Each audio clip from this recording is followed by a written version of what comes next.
Hi, this is Free Thinking Through the Fourth Turning. I'm Sasha Stone.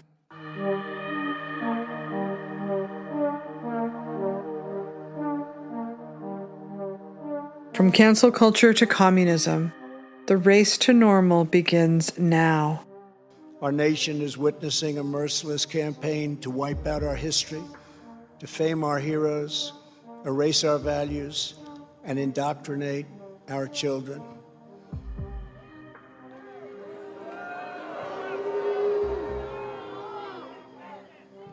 Angry mobs are trying to tear down statues of our founders, deface our most sacred memorials, and unleash a wave of violent crime in our cities. Many of these people have no idea why they're doing this, but some know exactly what they are doing. They think the American people are weak and soft and submissive.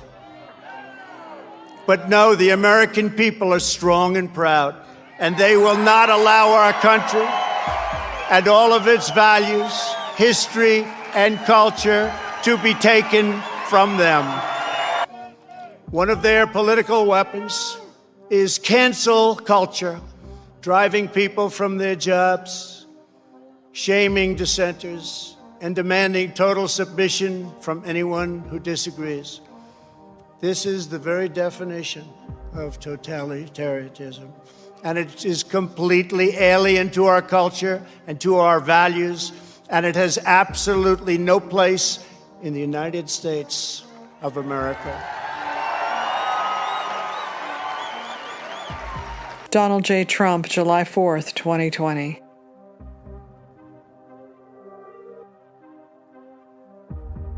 It's been 10 years since the purges began, and I still have a hard time believing it actually happened.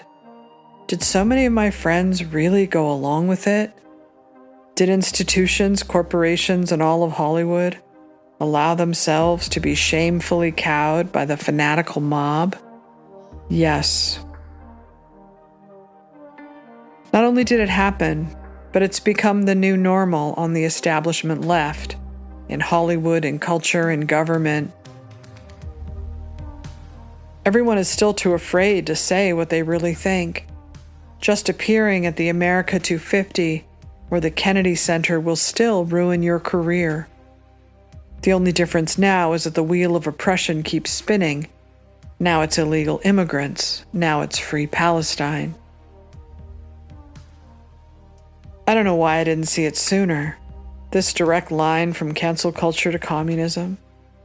I thought it was mass hysteria after Trump's shocking win in 2016, and that eventually, as with all other episodes of mass hysteria in the past, it would burst. We could all go back to the way things used to be, where we weren't fighting a virtual civil war.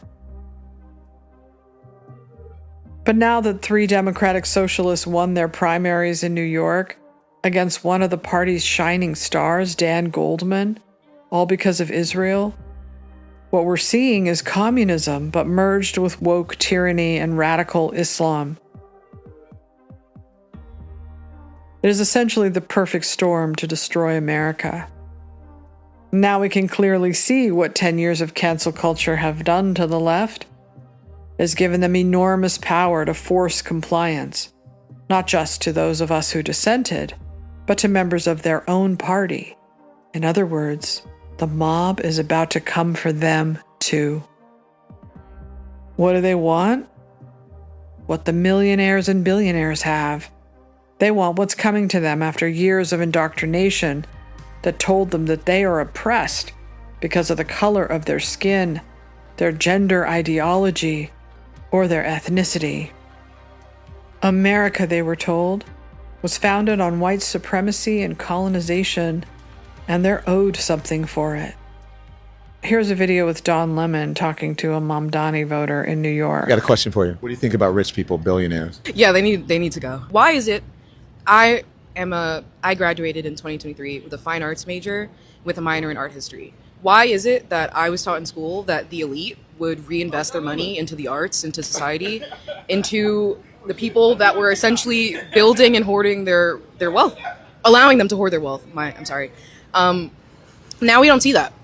everything is hidden online, and like you just have to, I don't know, either go into a trade or get lucky. You think they're paying enough taxes? Absolutely not. In this city, no. We have such a bad homeless problem, and like you have rich billionaires. They seem to have no place for the working class that Mamdani is always talking about, not if they're white. Bernie Sanders might have cared about the white working class, but not these folks. Some animals are more equal than others, and with this new fundamentalism, it is meant only to redistribute wealth, not from the rich to the poor, but from the white majority to the marginalized minorities. It isn't their fault exactly. They've been indoctrinated. None of us noticed this was happening right around Obama's second term, 2012. Racism, they believed, had infected the majority in America, and it had to be rooted out. They had to be re-educated on correct history. They were not taught the American dream, they were taught the American nightmare. Here is a video from Catherine Birbal Singh. A few weeks ago, we all saw the same footage. A young man called Henry Novak, barely out of childhood, handcuffed on the ground, begging the police for help. And what followed was the confusion of our commentators as they struggled to explain how our young police officers, sworn to protect the public, could behave in such a way. No one seemed to have a convincing answer. But when you spend a lifetime in schools, it's pretty clear what's going on. Those young police officers are not a special case. They're collateral damage, and the pattern runs far further afield than policing. Last September, Charlie Kirk was shot, and within hours, young people were celebrating all over the internet, despite the fact that his two little children would have to grow up without their father. Many of us looked on in disbelief. What has happened to the moral core of our young people? Something has changed profoundly in how our young people see the world. Those police officers were not evil. They were not incompetent. They were terrified. Terrified of being seen as racist. Charlie Kirk held views young people find objectionable, and so his death was cause for celebration. Henry Novak's attacker was a brown man, so the police's deepest instinct to protect the victim was overridden by their most powerful fear, being accused of racism.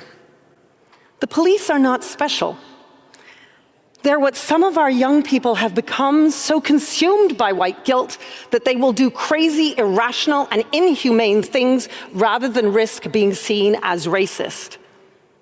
Unless we try to explain this change in our moral core and the moral core of our young people, and why we are witnessing this culture change across many Western countries, we cannot pretend to care about the West. Our profound lack of interest in the moral values surrounding our children has caused our civilizational collapse. The reason the younger generations see things as they do is because they have been taught to view people in two camps, those who are oppressed and those who are oppressors.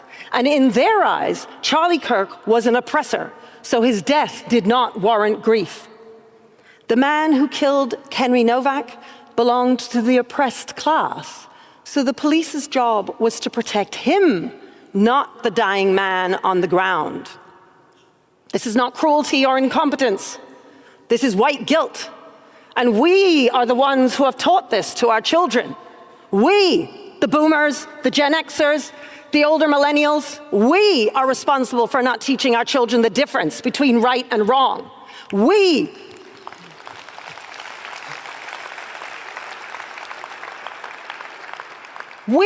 are the ones who immersed our children in a culture of victimhood, which is at odds with the culture of personal responsibility we all grew up in.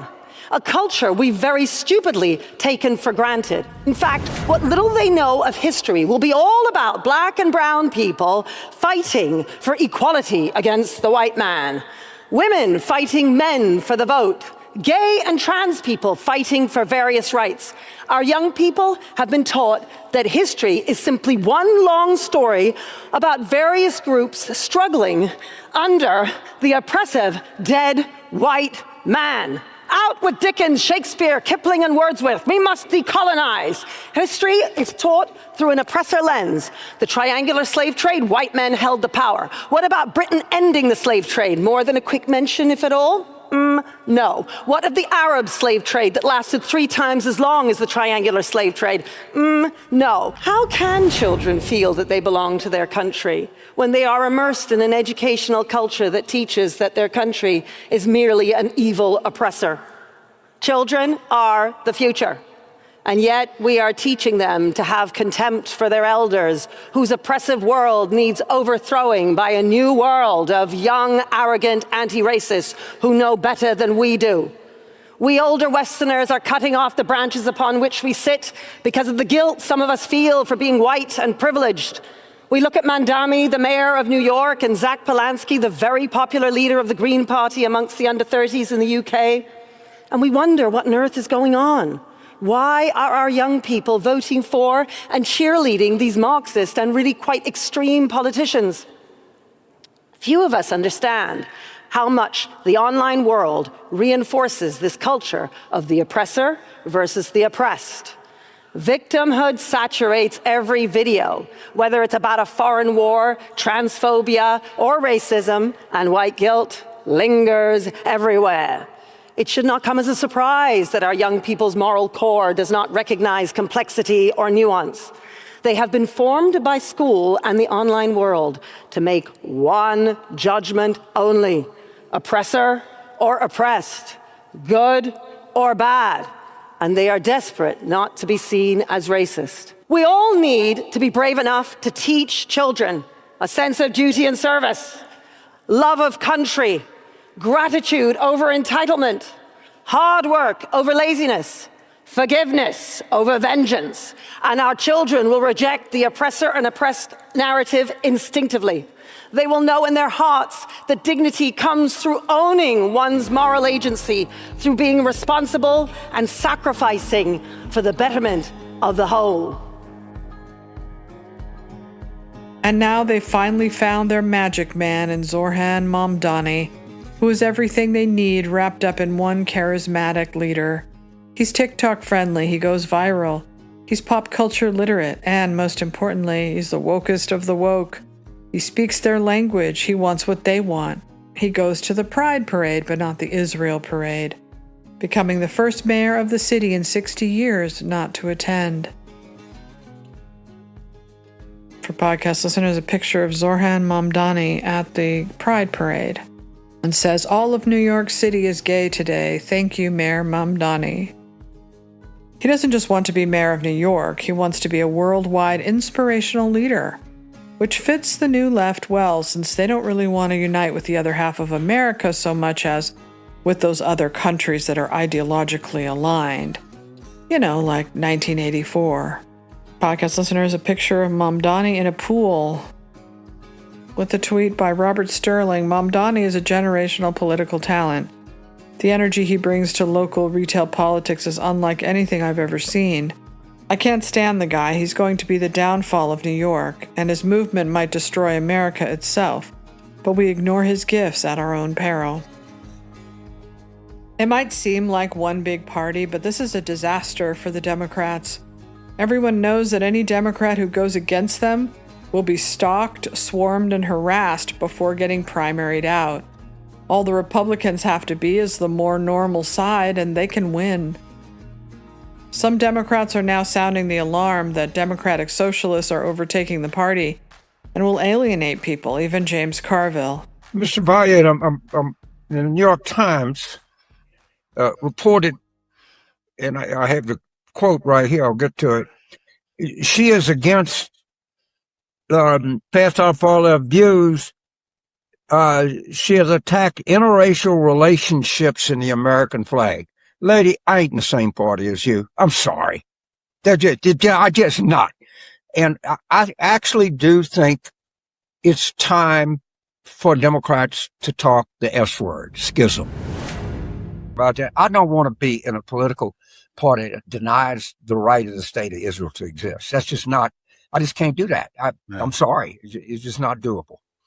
They are a great gift to Donald Trump.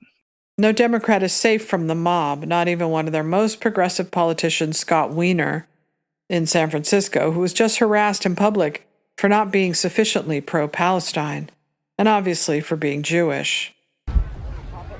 Scott, I think your legislation on trans issues and your legislation specifically protecting queers on the sex offender registry is fantastic. Like, I really applaud you for that, and I think you deserve to be here for that. But I think your housing policy, and specifically your housing policy aligning with YIMBYs, and I think your policy, and I think your policy on the genocide in Gaza, and I think your policy on the genocide in Gaza is terrible. I think you do not belong here. I think you do not belong here. You do not belong here, Scott, anymore. It sucks because you've been wonderful. You've been wonderful for trans people, and you've been terrible. And you've been terrible. You've been terrible. You've been terrible on Gaza. You do not belong here anymore, Scott, and it breaks my fucking heart. It breaks my heart. It breaks my heart that someone who wrote good legislation for queers is so fucking terrible on Gaza. Scott, do you have anything to say? Do you have anything to say about Gaza? Dan Goldman was banned from a coffee shop for the same reason just before getting voted out. The language in this post is the true identity of today's woke left. Mamdani and his acolytes shield their true selves behind a warm smile and a viral video, but there can be no mistaking the language of the cancel culture left. Podcast listeners, a picture of Dan Goldman with the following caption: "Hey, Rep Dan Goldman, we see that you stopped by our coffee shop today for a coffee. Do you see how it doesn't taste like genocide juice? Or are you still having a hard time telling the difference? See, here at Poetica, we don't serve racists, fascists, homophobes, genocide enablers, or anyone in between. Too bad we didn't recognize you right away, or we would have turned you away. We issued you a refund. We don't need your money. It's probably coming from AIPAC anyways. Enjoy your loss on Tuesday. Don't ever come to Poetica." With 1,700 likes. The Democrats know what this means. Even the ladies of The View know. Well, one of your new candidates, Avila Chevalier, who won last night, wants to abolish the police and all prisons. She was asked 4 times, how would you deal with somebody who committed murder then? What is your plan? And she dodged and didn't answer. She tweeted that Obama is evil, Biden is a rapist and a war criminal, and bleep Kamala Harris. These were not people running on an affordability agenda. These were left-wing extremists that were elected last night at the expense of moderate Democrats. So a seat that you guys do need to win if you want to take back the House. I don't like the way she sounds at all. Well, that's what I'm saying. Well, So but she's not the party. But she's one person. But that is the point, is these candidates that were endorsed by DSA, the Democratic Socialists, were extreme candidates. And I've seen this happen in my party where the extreme right wing takes over and you can't get your party back. I would warn you all, this is very dangerous and it could risk you losing the House. The DSA wins in New York were driven by a small group of mostly white, pampered college kids who are very online. It is the fault of the Democrats for not seeing the accident before it happened. They might have fought harder for Goldman if they had any idea just how bad it would be for them if these candidates actually won. And it's bad. Here is David Sachs from the All In podcast. But let's look at what these DSA candidates stand for. So let's look at what their platform is. They actually say they want to abolish the Senate. They want to abolish the carceral state. That means basically police forces and prisons. They want to abolish ICE and grant amnesty for all. They do not support any deportations whatsoever. They want to replace the president and Supreme Court with an executive and judiciary that is chosen by and subordinate to Congress, which basically now I guess this means this House. And with respect to House elections, they want to abolish the Electoral College.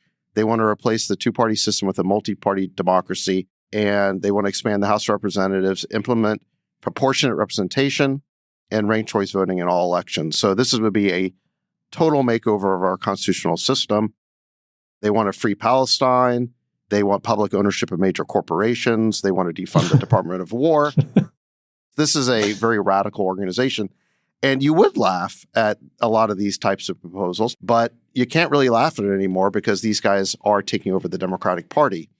And you can see the Democratic establishment is in complete panic right now because they have lost control of the party to Zoran Mamdani and his allies. So, Jason, like you said, I mean, let's take this one race here. New York 13, you've got this ally of Hakeem Jeffries, longtime incumbent congressman, Espaillat, I guess is his name. He is the chair of the Congressional Hispanic Caucus, and he was defeated by an unemployed 32-year-old PhD candidate. She's never had a job. She's been in college for 10 years, I guess, writing this PhD thesis. And I think even by DSA standards, she might be kind of a lunatic. So she has declared that she wants to end Western civilization. She wants to eradicate Western civilization. Wait a second. What? We're soaking in it. Yeah. She actually said she used the American flag as a napkin to clean her hands. Oh. She attended a rally one day after October 7th celebrating the slaughter of Israeli civilians. I mean, she's very pro-Palestine, but even to the point of celebrating Israeli civilian deaths. She calls white women ugly colonizers. She's called for the complete defunding of the police and abolishing all prisons and borders. Doesn't want a single deportation. Hates the police, openly calls them pigs, or has on social media before. Calls U.S. service members war criminals and says the U.S. is a disgrace of a country. She's written favorably about communism and seizing the means of production, and on and on and on. So this is basically the new Democratic Party. It's going to be, even if the Democrats do take the House in November and Hakeem Jeffries becomes Speaker, this is going to prove to be a huge headache for him managing all these new DSA members because they do not actually see the traditional establishment wing of the Democratic Party as an ally. They see it as an obstacle. This is the DSA co-chair Josh Block said, we're using the Democratic Party as a ballot access vehicle. Oh, my God. Not because we share its goals. We build our own organization, get elected under the Democratic label, caucus with Democrats when it's useful, and push our own agenda from the inside. We see the Democratic establishment as an obstacle, not a home. So the DSA is coming for the Democratic Party. It controls the base now. It's where all the energy is. I think this takeover will continue. I think the DSA will gradually take over more and more of the Democratic Party. And all I can say to these establishment Democrats is play stupid games, win stupid prizes. You supported this open border policy that brought in this wave of mass migration. That is a huge part of the base of this new DSA wing. Mamdani would not have won the mayoral election in New York if it had just been native-born New Yorkers voting. It was the mass migrant vote in New York that swung it to Mamdani. It's not exclusively the DSA base. It's the migrants plus these overeducated white progressives who, I say overeducated because they're more downwardly mobile. They end up going to work in academia or NGOs, that kind of thing. Yep. They're hard left-wing. They're kind of the vanguard. And it's this combination of these, recent college graduates who are kind of the organizers and this migrant movement who are really taking over the Democratic Party. What people went through in Stalin's Soviet Union or China's Cultural Revolution is worse than anything any American has ever or will ever suffer. But let's not kid ourselves. We've already seen what the left will do, from 3 assassination attempts on Trump's life, to the assassination of Charlie Kirk, to their violent riots for the past 10 years, burning Teslas, trying to throw Trump off the ballot, the impeachments, the indictments. Now they're threatening Nuremberg-like trials and another impeachment should they take back power in Congress, and the right should do everything they can to make sure they don't. We know there are no limits on what they will do. We know because history tells us. George Orwell told us. We've seen this movie many times before. Utopias only have 2 paths forward. They collapse or they become more authoritarian. For podcast listeners, a quote from 1984. Every record has been destroyed or falsified, every book rewritten, every picture has been repainted, every statue and street building has been renamed, every date has been altered, and the process is continuing day by day and minute by minute. History has stopped. Nothing exists except an endless present in which the party is always right. These folks don't even know what words mean anymore, much less the point of 1984. No one ever taught them why communism or tyrannical mobs are bad, so why wouldn't they behave this way? I noticed it for the first time when a small group of fanatics at Evergreen College chased Brett Weinstein off campus, calling him a racist and holding the administrators hostage until they gave them what they wanted. This is a protest here. Our presence now is our protest. We come here as students against campus racism and against anti-blackness on campus. And we would like to reach out to the students of color, the humanities, as well as the sciences that we are here to support. And we want to dismantle anti-blackness and confine. We want to give some sense of solidarity and provide safety and outcome. Will you listen to me? Yeah. Okay. No, not maybe, please. No, if you decide to start. Go! Okay. I am committed to equity. I am committed, I believe, that anyone on this campus, I happen to disagree with other folks on this campus about the way there. Okay? But I'm not an unreasonable person. I'm not uninterested. I'm not uninformed about history. I know the implications of these things.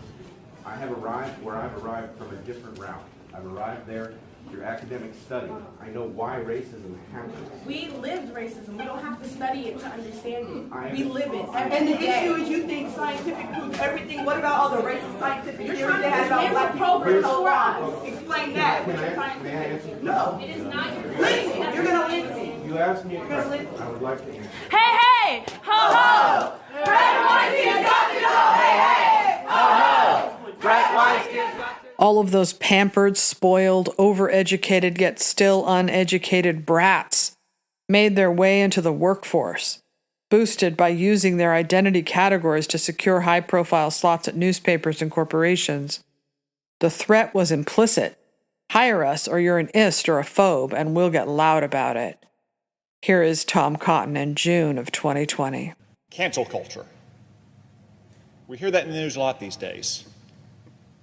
The idea that we all need safe spaces from mean words, trigger warnings on op-eds or TV shows that might constitute a microaggression.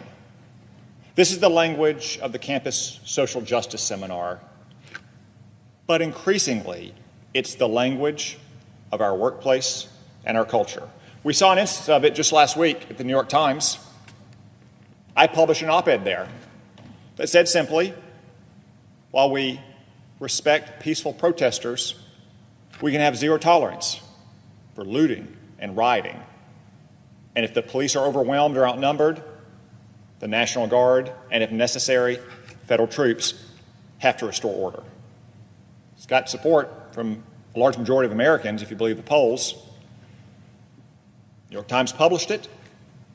The editorial page editor defended it publicly. The publisher defended the decision publicly.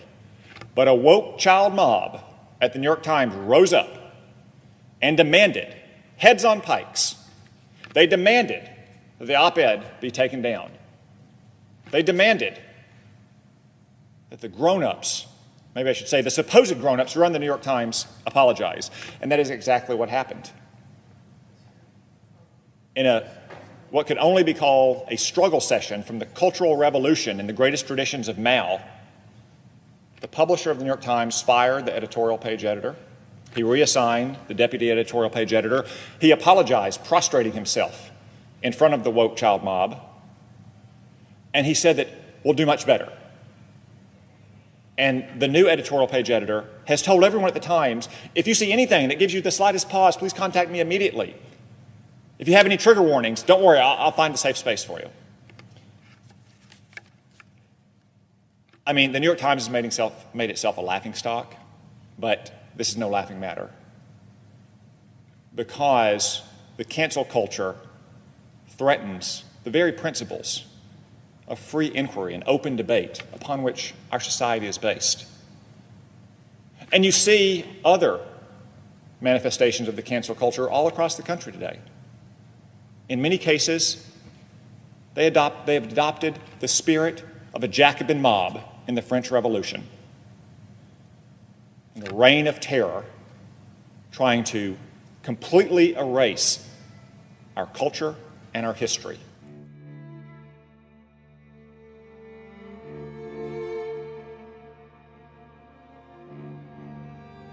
Only the Republicans have taken a consistent and principled stand against this madness and done so since it began.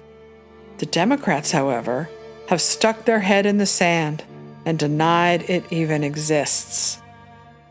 That's why they can't address crime in the major cities or the rapes by illegal immigrants, or why their wheel of oppression has amounted to the party standing for only three things: socialism, illegal immigration, and Palestine.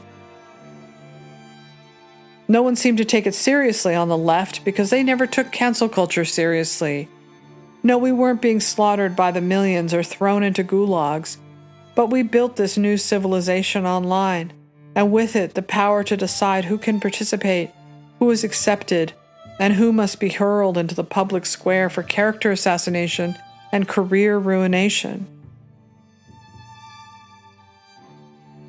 No matter what the consequences were, it was wrong, and no one had the guts to stop it. And now those chickens have come home to roost, and it's the Democrats' problem.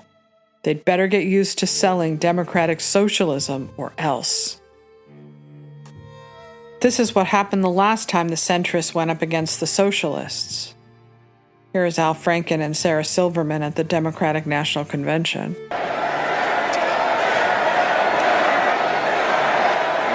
Hillary. Unity. Hillary. The Bernie, can I just say, to the Bernie or bust people, you're being ridiculous.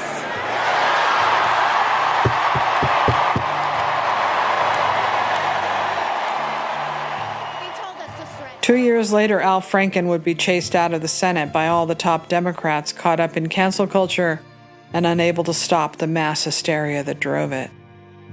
And now we have yet more insurrectionary behavior with Zoran Mamdani and some governors refusing to comply with the Supreme Court's ruling on sending back Haitian immigrants, and many states aligning to protest the Great American State Fair. It looks like we have a Democratic Party that wants to secede from the Union again.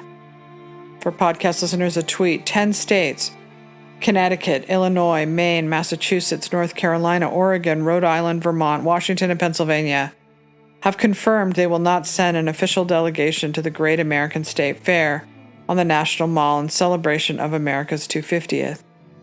9 of the states are led by Democratic governors, with Vermont being the only Republican-governed state to decline involvement so far. Notably, Governor Josh Shapiro tops the list of the highest-paid governors. In the old days of Bernie Sanders' democratic socialism, they understood that taking care of American citizens required a secure border if they wanted to sell programs like Medicare for all. Well, not now. The new kids want it all and believe they're entitled to it all. Borders? Who needs those?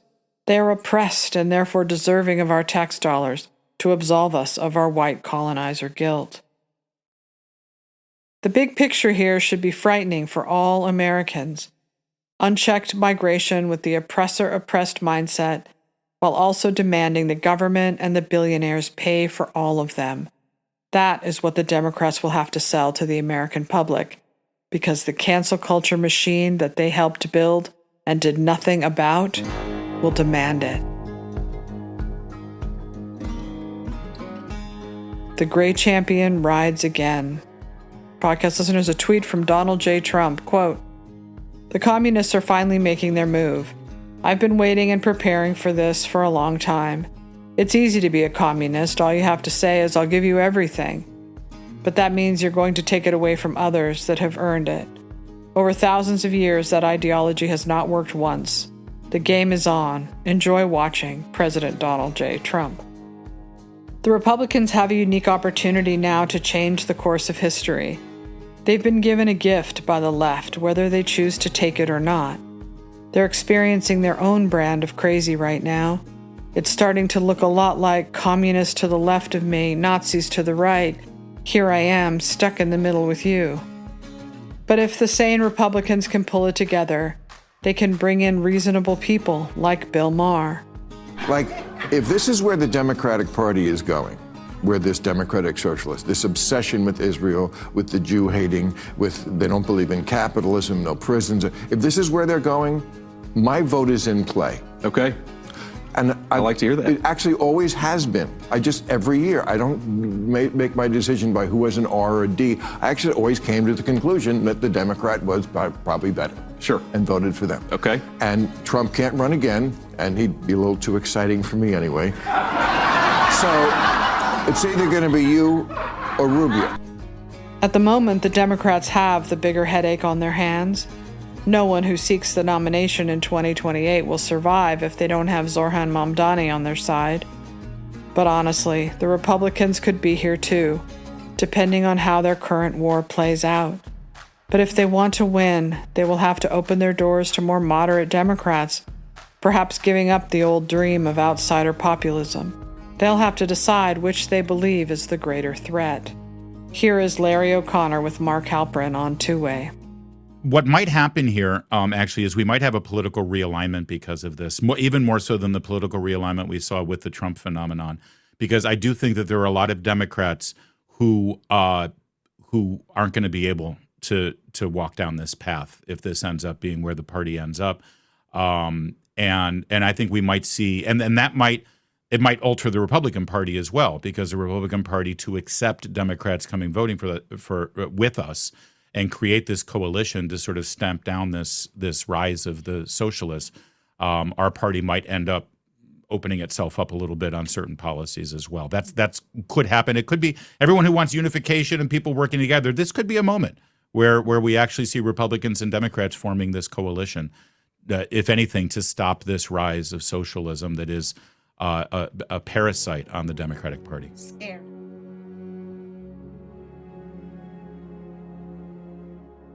America the Beautiful. In 2020, I was hopeless and lost. No one on my side would talk about what all of us could see happening in our party, to our young people, with this unprecedented climate of fear and culture of silence. But then I heard Donald Trump's speech at Mount Rushmore on July 4th. And even though I'd been told he was a dangerous fascist and racist, I heard the words that anchor me to my own patriotic pride, words that describe the country I know and love. These were and are subversive words, but necessary. This is the America I believed in. It is time for our politicians to summon the bravery and determination of our American ancestors. It is time. It is time to plant our flag and to protect the greatest of this nation for citizens of every race, in every city, and every part of this glorious land. For the sake of our honor, for the sake of our children, for the sake of our union, we must protect and preserve our history, our heritage, and our great heroes. Here tonight, before the eyes of our forefathers, Americans declare again, as we did 244 years ago, that we will not be tyrannized, we will not be demeaned, and we will not be intimidated by bad, evil people. It will not happen. We will proclaim the ideals of the Declaration of Independence, and we will never surrender the spirit and the courage and the cause of July 4th, 1776. Upon this ground, we will stand firm and unwavering. In the face of lies meant to divide us, demoralize us, and diminish us, we will show that the story of America unites us, inspires us, includes us all, and makes everyone free.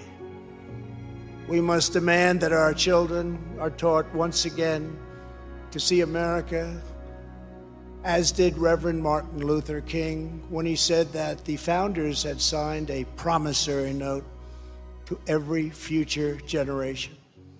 Dr. King saw that the mission of justice required us to fully embrace our founding ideals. Those ideals are so important to us. Founding ideals.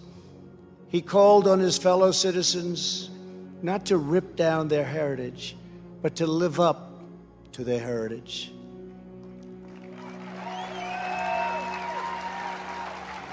Above all, our children from every community must be taught that to be American is to inherit the spirit of the most adventurous and confident people ever to walk the face of the earth.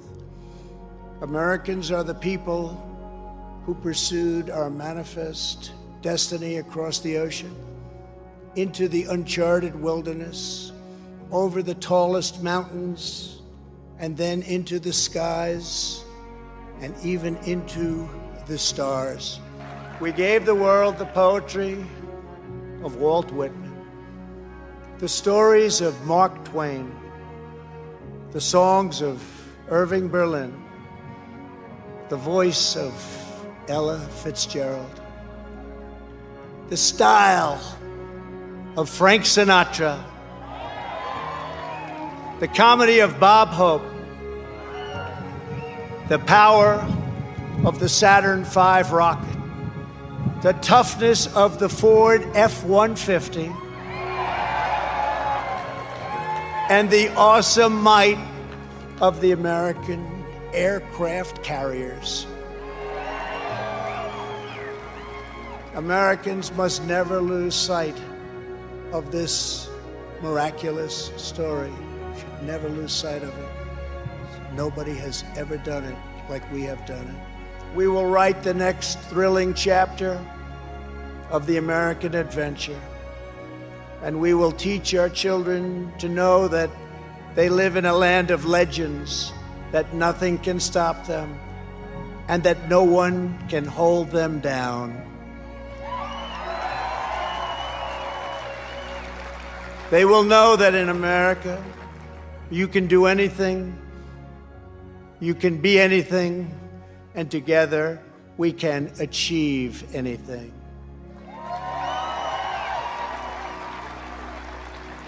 Uplifted by the titans of Mount Rushmore, we will find unity that no one expected. We will make strides that no one thought possible. This country will be everything that our citizens have hoped for so many years, and that our enemies fear, because we will never forget that the American freedom exists for American greatness, and that's what we have, American greatness. Ever since then, I've trusted Trump because he did not bend, he did not break, and he never, ever surrendered. I'm sorry he'll be leaving office in 2 years. I can't imagine the fight without him. But he's carved a path and lit the way. Now it's our turn to finish the job. The race to normal begins right now.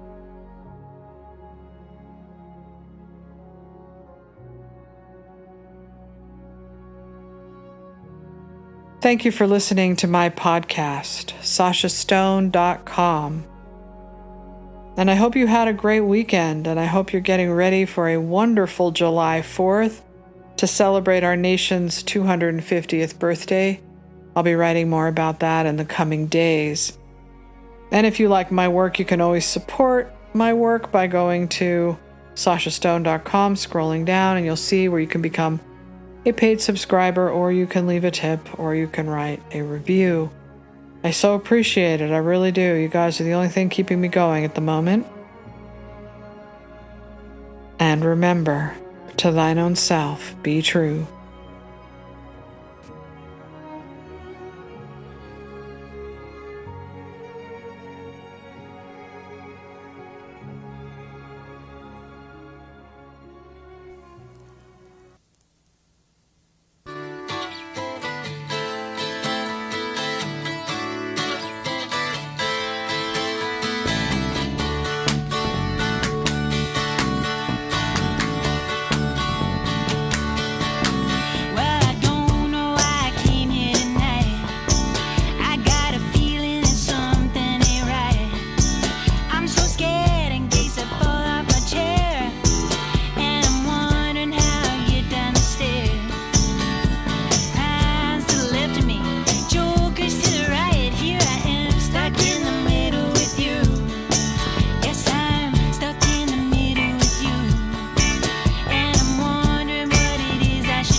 Of it all, but I can see that it makes no sense at all.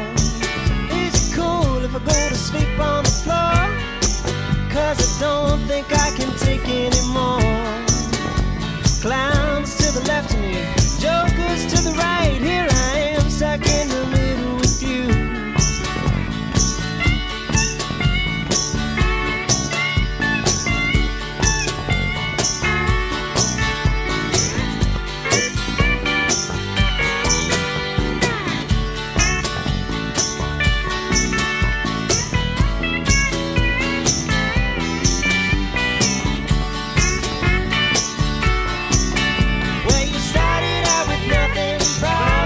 Self-made man,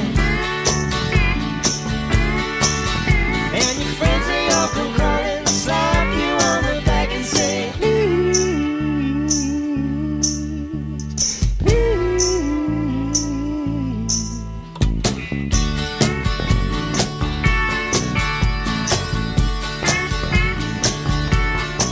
well, I don't know why I came here tonight.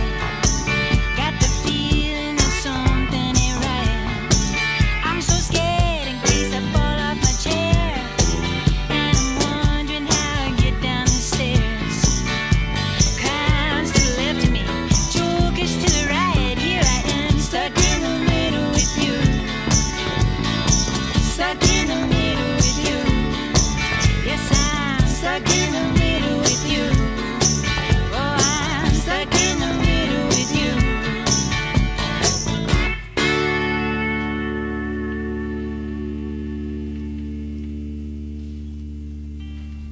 That was good. Yeah.